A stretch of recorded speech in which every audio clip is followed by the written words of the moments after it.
नमस्कार, आप देख रहे हैं एस भारत हिंदी और मैं हूं साक्षी मिश्रा। आप देख रहे हैं महाकुंभ 2025 की तैयारियों पर आपका खास शो दुनिया का सबसे बड़ा मेला। अध्यात्म, संस्कृति और परंपरा इस कड़ी में बात आस्था और शौर्य की अद्भुत संगम की। प्रयागराज में महाकुंभ की तैयारियां जोरों पर हैं। कुंभ नगरी में संतों की धार्मिक आध्यात्मिक हलचल तेज हो गई है, लेकिन इस बीच कुछ ऐसा भी है जो प्रयागराज में आपको अपनी ओर खींच रहा है। दरअसल प्रयागराज की दीवारों पर देश की संस्कृति और समृद्ध इतिहास की झलक उकेरी गई है। इसमें भारतीय सेना के जवानों का शौर्य भी अहम है। जी हाँ, कुंभ नगरी में पेंटिंग्स के जरिए विजय दिवस की पूरी गाथा को दिखाया गया है। प्रयागराज में पहुंच रहे आम श्रद्धालु ही नहीं, साधु संत भी भारतीय सेना के पराक्रम की तस्वीरें देख गर्व महसूस कर रहे हैं। जाहिर है, महाकुंभ के दौरान यहाँ पहुँचने वाले श्रद्धालु भारतीय सेना के शौर्य की झलक भी देख सकेंगे।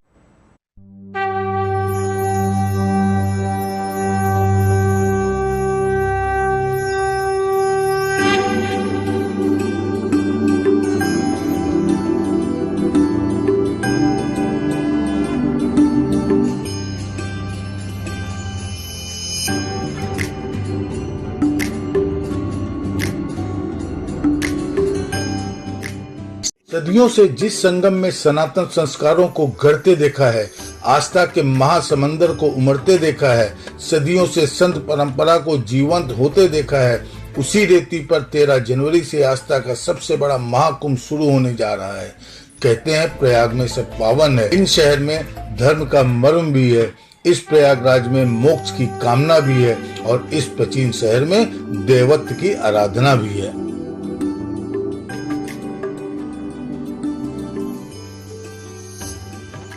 वजह है कि हर कोई यहाँ की रेती को माथे पर लगा लेना चाहता है, एक बार संगम पर आकर धन्य हो जाना चाहता है।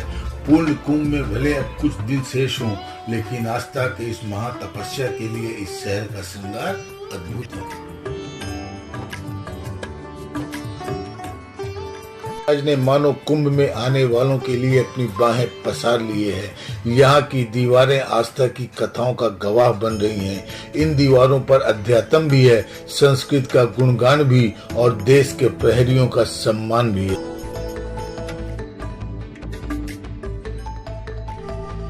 तेरह जनवरी से प्रयागराज में महाकुंभ का शंखनाद हो जाएगा। देश के कोने कोने से यहाँ लोग पधारेंगे, संतों की धुनी रमेगी, संगम की रेती कल्पवास का महत्व देखेगी और साथ यहाँ आने वाले भारत के संस्कृति के साथ सेना के शौर्य की गाथा से भी साक्षात्कार करेंगे। प्रयागराज के केंद्र की झलक कुछ यूं नजर आएगी। महाकुंभ की तैयारियों के मद्देनजर यहाँ की दीवारों पर भारतीय सेना के दमखम की तस्वीरों से सजाया गया है। यहाँ की दीवारों पर आपको कारगिल विजय गाथा भी दिखेगी और सेना के शौर्य की वो तमाम कहानियां भी दिख जाएंगी जो आज हर हिंदुस्तानी का गर्व है। मनकामेश्वर मंदिर और सरस्वती घाट के पास कैंट की इन दीवारों पर 1971 की विजय गाथा को चित्रों के जरिए दर्ज किया गया है और पाकिस्तानी सेना के सरेंडर की तस्वीरों को बाखूबी दिखाया गया है। प्रयागराज सरस्वती घाट पे खड़े हैं, जहाँ पे पीछे हमारा बटालियन है और उसी बटालियन के साथ जो ये तस्वीरें हम देख रहे हैं, इनका बहुत बड़ा महत्व है। ये जो हमारे वीर सैनिक है भारतीय, ये भी हमारे सनातन का हिस्सा है। इसमें जरूरी नहीं है कि इसमें अलग अलग लोग हैं, इसमें जितने लोग हैं ये भी सनातनी हैं। महाकुंभ के लिए प्रयागराज में तैयारियां करीब करीब अंतिम पड़ाव पर है। एक तरह से कहें तो पिछले कुछ दिनों में संगम नगरी ने ऐसा भव्य आकार लिया है जो खुद में अद्भुत है। इस बार संगम नगरी के चप्पे चप्पे पर यहाँ आने वालों की सुविधाओं का खास ख्याल रखा जा रहा है। संतों के लिए इको फ्रेंडली कुटिया बनाई गई है। संगम तट को साफ सुथरा रखने के लिए विशेष इंतजाम किए गए हैं। प्रयागराज में आने वालों के लिए मुफ्त चिकित्सा के इंतजाम किए गए हैं। किसी को भाषा की वजह से कुंभ में दिक्कत ना आए, इसके लिए अलग अलग लैंग्वेज में चैट बोर्ड की सुविधा दी जा रही है। महाकुंभ में इस बार मिनी भारत बसाने की तैयारी है। यहाँ एक ऐसा सांस्कृतिक गांव बसाया गया है जहां देश से आए तमाम कलाकार अपने हुनर का प्रदर्शन कर सकेंगे। महाकुंभ के आध्यात्मिक धरोहर दुनिया के सामने आए, इसके लिए थाईलैंड, इंडोनेशिया, मॉरिशस में बड़े रोड शो की तैयारी की जा रही है। मकर संक्रांति से महाशिवरात्रि के बीच प्रयागराज सबसे बड़ी आध्यात्मिक यात्रा का गवाह बनेगा। बिना किसी आमंत्रण के यहाँ लाखों लोग पहुंचेंगे। संगम पर पूरे महाकुंभ के दौरान रोज लाखों श्रद्धालु आस्था की डुबकी लगाएंगे। आस्था की रेती पर दुनिया सनातन का सबसे अद्भुत कालखंड देखेगी। संतों की वाणी, उनके धैर्य, उनके आध्यात्मिक ज्ञान से संगम का ये किनारा धन्य नजर आएगा।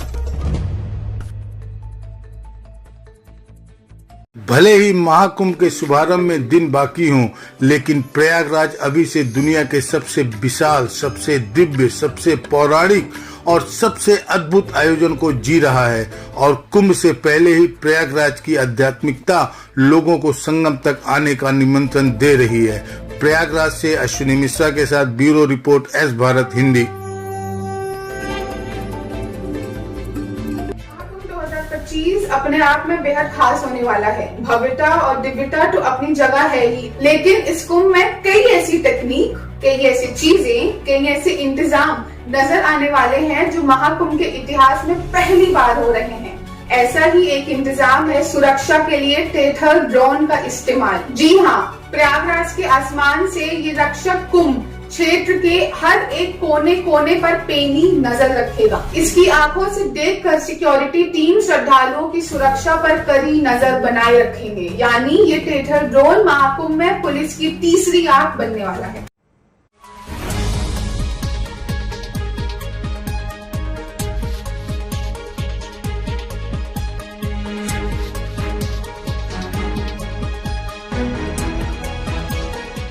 गंगा, यमुना और अदृश्य सरस्वती के पावन संगम में तीर्थराज प्रयाग के आंगन में धरती के सबसे बड़े धार्मिक मेले का आयोजन होने जा रहा है। 13 जनवरी से लेकर 26 फरवरी तक दुनिया भर से करोड़ों श्रद्धालु महाकुंभ में भाग लेने प्रयागराज का रुख करेंगे।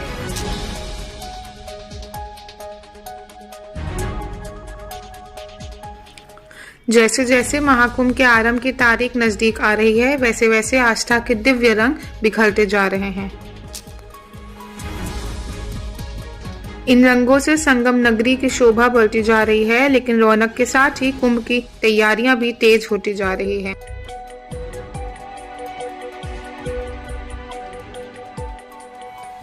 तैयारियों के तहत इस बार एक अत्याधुनिक रक्षक श्रद्धालुओं की सुरक्षा के लिए महाकुंभ के आसमान पर तैनात किया जा रहा है। महाकुंभ के इतिहास में पहली बार सुरक्षा और निगरानी के लिए हवा में टेथर ड्रोन तैनात किया जा रहा है।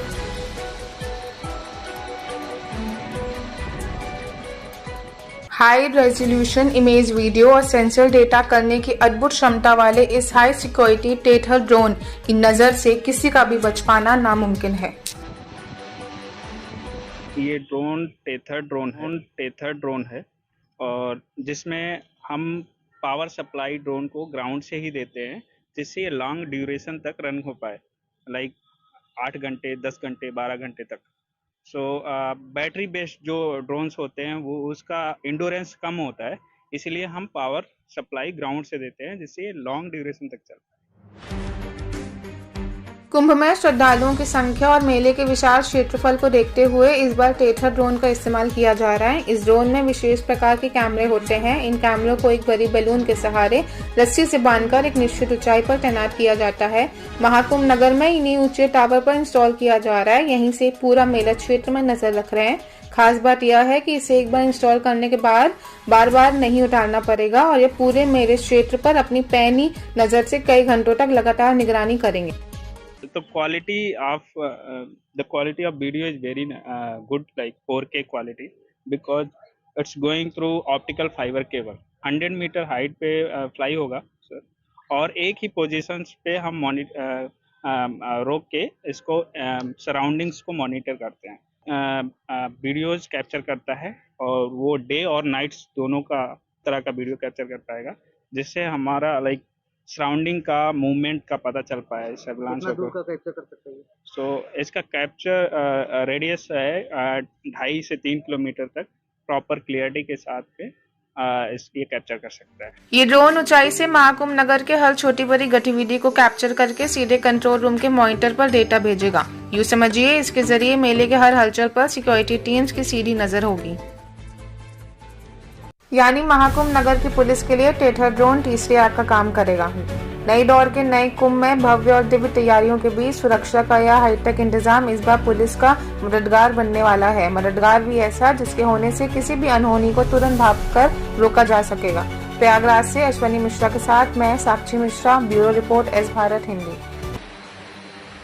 दुनिया के सबसे बड़े आध्यात्मिक मेले में करीब 40 करोड़ लोगों के आने का अनुमान लगाया जा रहा है। जाहिर है जब इतनी संख्या में लोग प्रयागराज में आस्था की डुबकी लगाने पहुंचेंगे तो उनकी सुरक्षा और सुविधा का पूरा जिम्मा प्रशासन और सरकार पर होगा। यही वजह है कि कुंभ के दौरान किसी भी तरह की आपदा से निपटने के लिए अब तक की सबसे बड़ी एक्सरसाइज शुरू हो चुकी है, जिसे टेबल टॉप एक्सरसाइज नाम दिया गया है। साथ ही कल्पवास के लिए मिट्टी के चूल्हे भी तैयार किए जा रहे हैं। कल्पवास एक कठिन तप है जिसमें शुद्धता का बहुत ही ज्यादा ध्यान रखा जाता है। ऐसे में यहाँ कल्पवासियों के लिए भी खास इंतजाम किया जा रहा है।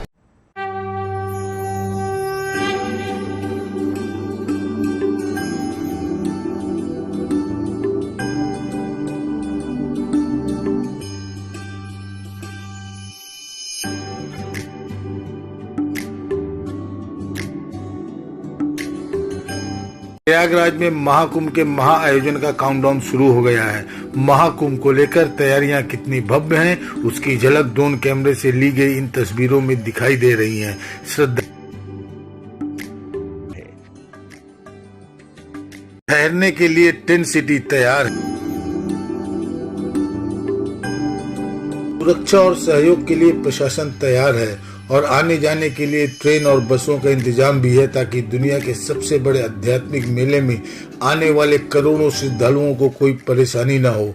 इन तैयारियों के बीच ही महाकुंभ के आयोजन में शामिल तमाम सरकारी एजेंसियों ने मिलकर टेबल टॉप एक्सरसाइज की है। जो मेला के लिए अनेक तैयारियां हो रही हैं, उसमें से एक है कि आपदा प्रबंधन के दृष्टिकोण से भी हमारी क्या तैयारी की जा रही है, उसके लिए क्या प्रशिक्षण चलाया जा रहा है, उसके बारे में सबको जानकारी हो। आज का जो ये आयोजन किया गया है इसको टेबल टॉप एक्सरसाइज बोलते हैं, पर इससे पहले भी काफ़ी काम किया जा चुका है। इधर पहुंचने से पहले पूरे मेला क्षेत्र का, बाहर का जनपद का HRVCA बोलते हैं उसको, आपदा प्रबंधन, hazard risk vulnerability capability assessment, उसका जायजा लिया गया है। डिजास्टर मैनेजमेंट प्लान तैयार किया जा रहा है। 2 दिनों की यह टेबल टॉप एक्सरसाइज संगम की रेती पर आयोजित हुई, जिसमें NDRF से लेकर SDRF, पुलिस से लेकर रेलवे पुलिस और दमकल विभाग से लेकर स्वास्थ्य विभाग तक जैसे कई महकमों के कर्मचारी और अधिकारी शामिल हुए। इस टेबल टॉप एक्सरसाइज का मकसद महाकुंभ के दौरान किसी भी तरह की आपदा से निपटना है, जिसके लिए पूरी एक्सरसाइज को 3 सत्रों में बांटा गया। इसके पहले सत्र में मेला क्षेत्र में पैदल यातायात आवश्यक सेवाओं पर चर्चा की गई। दूसरे सत्र में मेला क्षेत्र के बाहर मुख्य सड़कों, रेलवे स्टेशन, बस स्टैंड जैसी जगहों पर भीड़ प्रबंधन को लेकर चर्चा की गई, जबकि तीसरे और आखिरी सत्र में मेला क्षेत्र में आग लगना, डूबना और स्वास्थ्य संबंधी संभावित जोखिमों पर विस्तार से चर्चा हुई। खास बात यह है कि टेबल टॉप एक्सरसाइज में बनी रणनीति को परखने के लिए जल्द ही ग्राउंड पर मॉक ड्रिल भी आयोजित की जाएगी, ताकि हर तरह की खामी को वक्त रहते दूर किया जा सके और सरकारी एजेंसियों के बीच तालमेल को बेहतर किया जा सके। मेले का जो आकर्षण है वो है संगम में स्नान लेना। पानी में बोट्स बहुत तादाद में हैं, उन बोट्स की व्यवस्था, बोट का कोई एक्सीडेंट ना हो, उसमें कैपेसिटी से ज़्यादा लोग ना बैठें, इसके लिए व्यवस्था की गई है। लाइफ जैकेट्स का वितरण हुआ है। जगह जगह पे फ्लोटिंग बैरिकेड्स लगाए हैं कि इस लाइन से आगे जो श्रद्धालुगण हैं वो ना जाएं, इसके पीछे ही रहें। और इसके लिए जल पुलिस, PSA फ्लड की कंपनी, NDRF, SDRF, इन सब लोगों की तैनाती हुई है। महाकुंभ कल्पवास पौष पूर्णिमा से शुरू होगा, लेकिन उसके लिए भी अभी से तैयारी हो रही है। इस दिव्य भव्य और डिजिटल महाकुंभ में पहली बार अत्याधुनिक AI यानी आर्टिफिशियल इंटेलिजेंस तकनीक का इस्तेमाल भी किया जा रहा है। साथ ही आस्था और परंपरा के रंग भी यहाँ बिखरे हुए दिखाई देंगे। लेकिन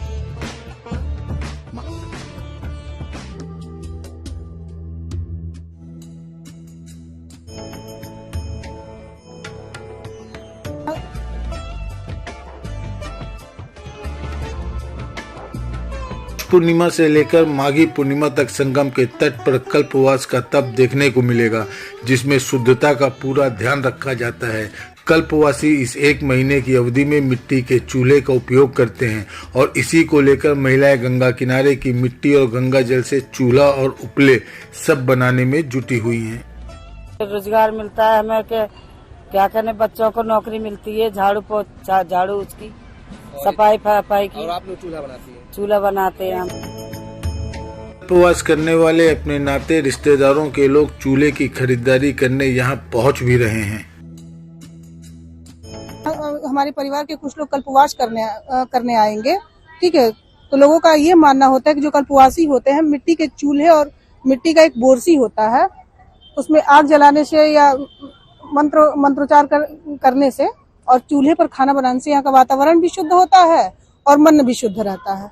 इसलिए हम उन्हीं की खरीदारी करने के लिए यहाँ आए हुए हैं। मेरे रिश्तेदार छत्तीसगढ़ और मध्य प्रदेश से ये कुंभ मेले में कल्पवास करने आते हैं, जो कि उन्होंने फोन करके कहा कि यहाँ का चूल्हा मट्टी का, जो कि गंगा जी की मट्टी से और गंगा जल से बना हुआ होता है, काफी शुद्ध होता है और हवन के लिए जो मट्टी के बर्तन बनाए जा रहे हैं उसको भी लेना है, तो मैं इसको लेके रख दूंगा। उनको कल्पवास करने आएंगे। प्रयागराज में गंगा, जमुना और सरस्वती के संगम पर कल्पवास की परंपरा आदिकाल से चली आ रही है।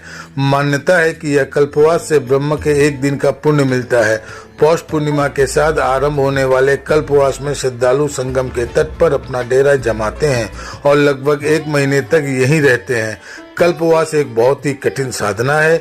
कल्पवास में श्रद्धालु को अपनी इच्छाओं पर नियंत्रण रखना पड़ता है। उन्हें जमीन पर सोना पड़ता है। इसमें साफ सुथरे पीले और सफेद रंग के कपड़ों का अधिक महत्व होता है। इसमें दिन में 1 बार ही भोजन करना होता है। साथ ही श्रद्धालुओं को नियम पूर्वक 3 समय गंगा स्नान और यथासंभव भजन कीर्तन, प्रभु चर्चा और प्रभु लीला का दर्शन करना आवश्यक होता है। एक बार कल्पवास शुरू करने के बाद इसे पूरे 12 वर्षों तक करना होता है।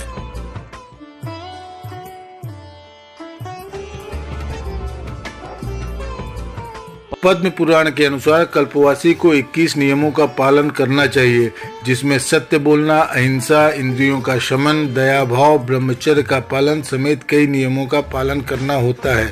कल्पवासी को कुंभ के दौरान हर सूर्योदय के समय गंगा में डुबकी लगाकर सूर्य देव की पूजा करनी चाहिए। मान्यता है कि माघ मास के दौरान कुंभ में स्नान करने से व्यक्ति को पुण्य की प्राप्ति होती है और कल्पवास करने वालों को पिछले सभी पापों से मुक्ति मिल जाती है। इससे कल्पवासी अगले जन्म में राजा के रूप में जन्म लेता है। मोक्ष का संकल्प लेकर कल्पवास करने वालों को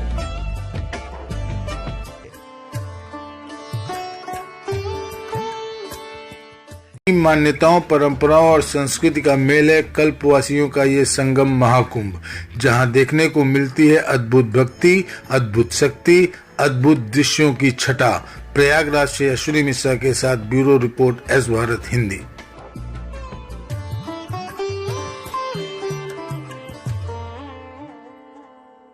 दुनिया के सबसे बड़े आध्यात्मिक मेले महाकुंभ के आगाज में बस अब 1 महीने से भी कम का वक्त बचा है। ऐसे में तीर्थराज प्रयागराज में साधु संतों के पहुंचने का सिलसिला तेजी से शुरू हो चुका है।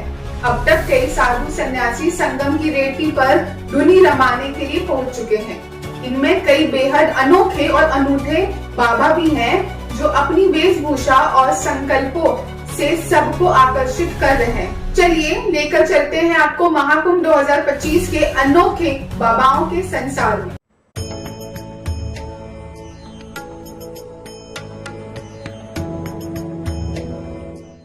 महाकुंभ के लिए संगम की रेती पर साधु संतों के अखाड़े सज चुके हैं और श्रद्धालुओं की आवाजाही भी जारी है। श्रद्धा और आस्था का यह महामेला अपना स्वरूप ले चुका है और इसमें सबसे खास रंग और रौनक उन साधु संतों की दिख रही है जो यहाँ पर धर्म, अध्यात्म और सनातन के प्रचार के साथ साथ सुंदर समाज बनाने का संदेश देने पहुँचे हैं। हम अखाड़ों के महामंडलेश्वर और महंतों के साथ साथ यहाँ पर्यावरण संरक्षण का संदेश देने वाले बाबा पहुँचे हैं, तो साथ ही एक ऐसे बाबा भी हैं जिनकी जटाएं रुद्राक्ष से सजी हुई हैं। वहीं एक हठ योगी बाबा भी महाकुंभ में अपने योग की अलग जगा रहे हैं। साथ ही नागा साधु, किन्नर संघ और महिला संत भी पहुँचे हैं। सिर पर रुद्राक्ष की मालाओं से बना मुकुट धारण किए हुए यह है गीता आनंद गिरी उर्फ रुद्राक्ष बाबा, जो धुनी रमाने के लिए संगम के पवित्र तट पर पहुंच चुके हैं। रुद्राक्ष वाले बाबा ने बताया कि साल 2019 के अर्थ में उन्होंने सनातन धर्म और राष्ट्र रक्षा के लिए रुद्राक्ष वाला मुकुट पहनकर हठ योग शुरू किया था। अपने संकल्प सिद्ध के लिए ही वो सिर पर 2200 से ज्यादा रुद्राक्षों की मालाओं वाला ये मुकुट पहनते हैं, जिसके कारण वो इन दिनों श्रद्धालुओं के आकर्षण का केंद्र बने हुए हैं।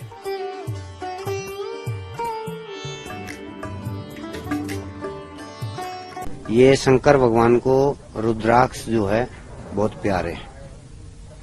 11वां इसका विवरण दे रखा है शिव महापुराण में कि 11वां जो रुद्र है वो रुद्राक्ष का शंकर भगवान का प्यारा है।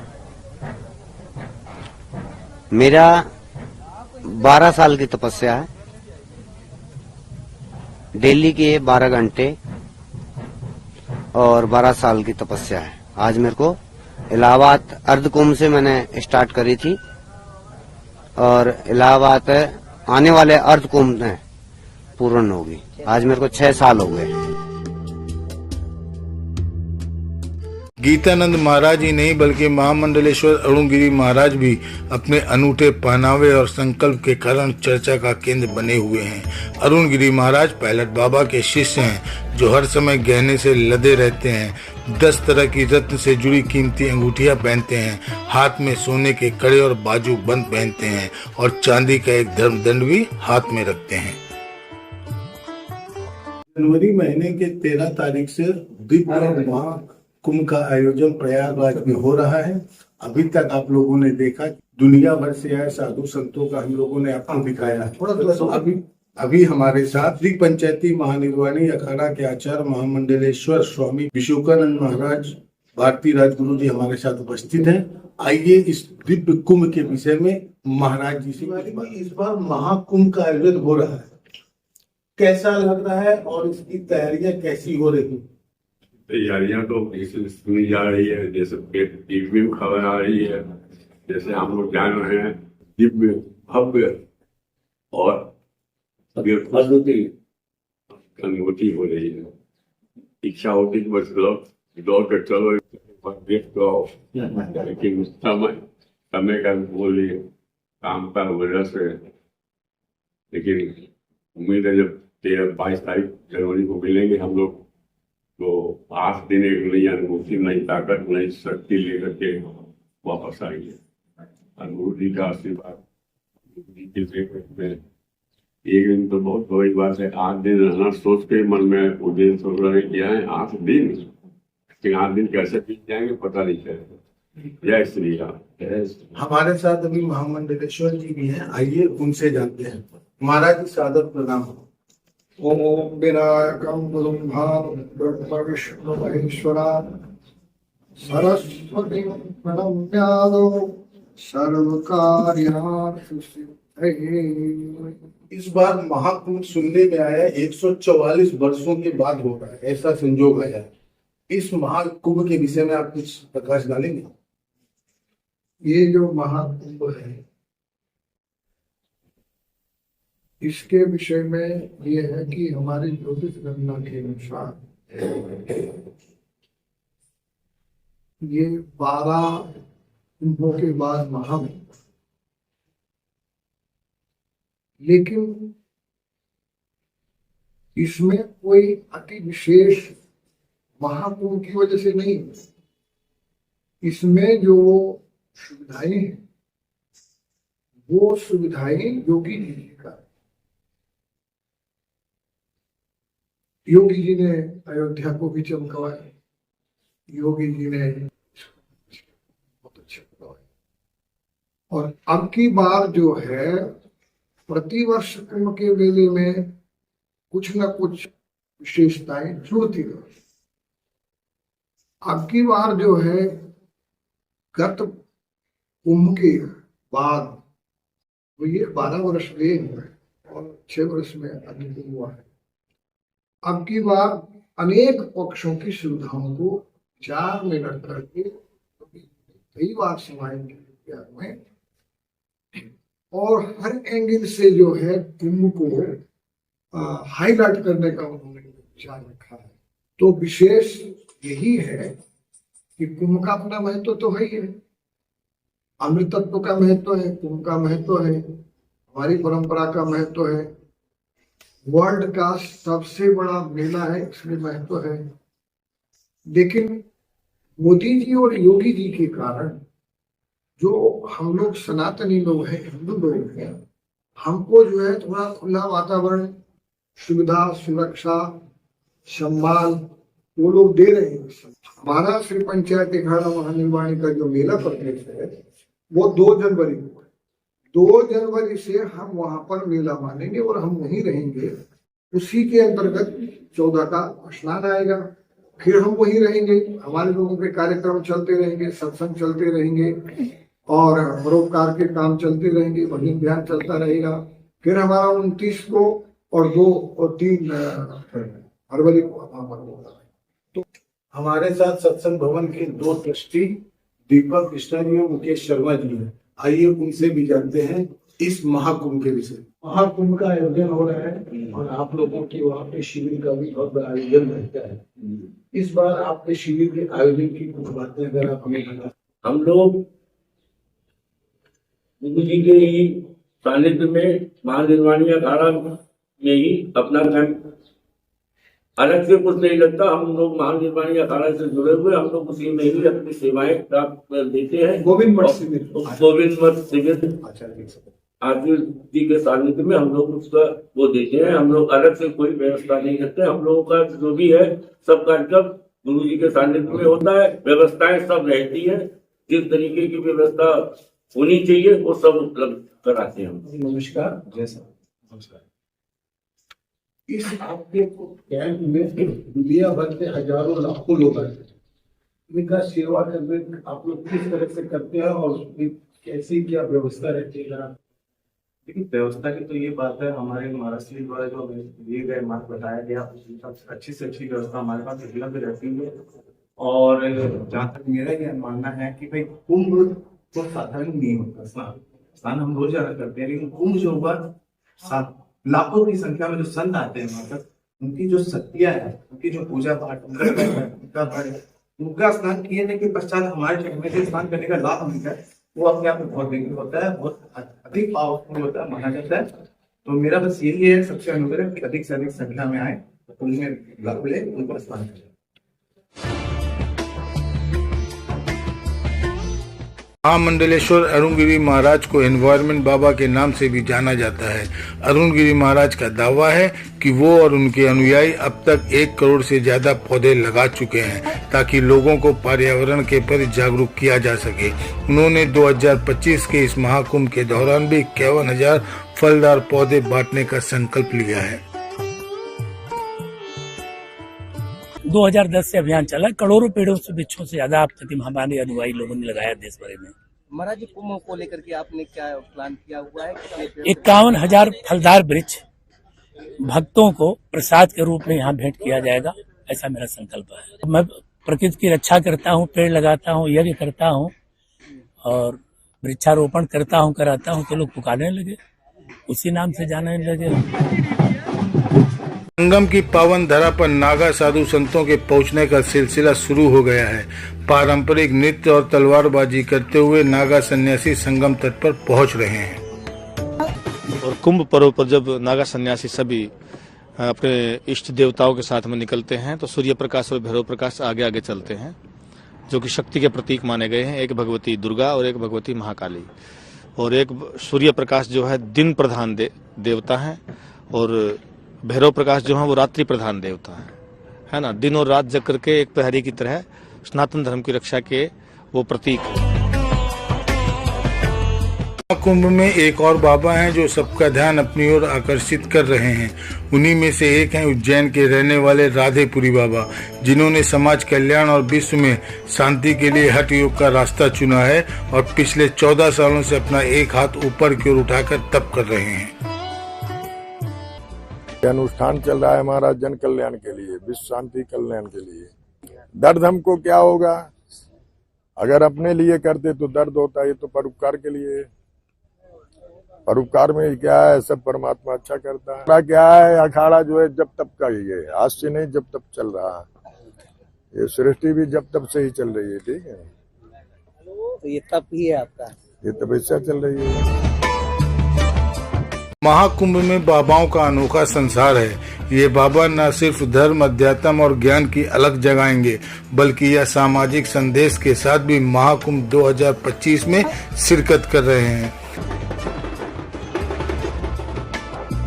प्रयागराज में साक्षी मिश्रा के साथ मैं अश्विनी मिश्रा, एस भारत हिंदी।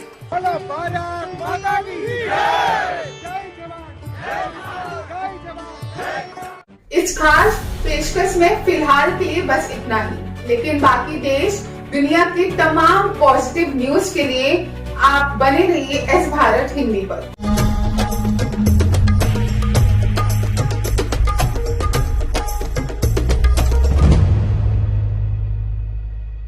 स्वतंत्र और आजाद पत्रकारिता का समर्थन कीजिए, सच में मेरा साथी बनिए। बहुत आसान है दोस्तों, इस सब्सक्राइब बटन को क्लिक करिए और हमारे चैनल को सब्सक्राइब करिए। साथ में बगल में बेल आइकॉन को दबाइए, जिससे हमारी हर खबर आप तक सबसे पहले पहुंच सके।